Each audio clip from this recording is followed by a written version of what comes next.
Namaskar. Today I'd like to talk about the positive use of artificial intelligence.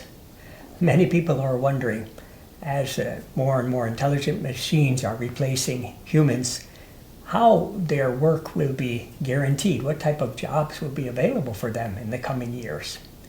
Actually, in the last 100 years, human evolution has accelerated greatly. And in fact, in the last 20 years, the evolution of technology and science has undergone acceleration.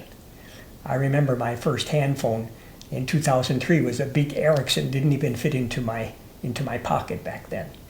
And nowadays, if we're away from our cell phone for more than 1 hour, we feel somehow, during our working hours, we feel very insecure and disoriented. So there's reason for concern for the use of artificial intelligence in the socio-economic order like today, where there's a lot of imbalance. So that's why there's so much of a search for a new socio-economic system that would provide employment for all, and hence opportunity to buy, to have whatever we need in terms of food and drinking water, clothing, shelter, education, and medical care. So under such a system where these things are, a system where production is for consumption, not for profit, then we wouldn't have to worry about our jobs, as it would be guaranteed. And rather, that extra time that artificial intelligence would give us, we can use it for meditation and developing our higher nature. So the advancement of science doesn't have to be at all an impediment. Rather, it can be a great aid. I think in the coming years, we're already seeing the trend. Meditation will become a very common practice, something like what we do after going to the toilet. We wash our hands. When we wake up in the morning, we brush our teeth. So meditation will become like that. Just to connect to our higher purpose every day through the daily practice. And that's why here in Meditation Steps channel, we're teaching a scientific methodology of meditation, intuitional practice to develop our higher consciousness. So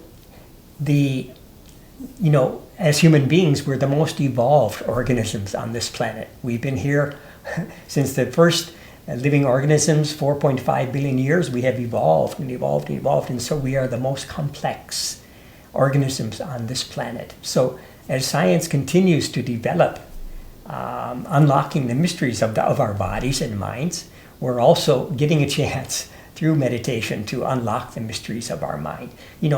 Scientists say we use maybe 5% of our mental potentialities. So this is the new and the latest frontier that is open to us as we explore the higher realms of our own being. Human beings should be not necessarily doing. Sometimes our doings are not very helpful for our planet, for our species, and for the other fellow humans with which we live. So we should learn to be, and that is what is meditation. Its essence is to be, to experience beingness or awareness in its universal aspect. So if we look forward into the future, and more and more science will advance and technology will advance, it should be used for the common good, not necessarily as something which somebody can make a profit from, but it is used for the common good.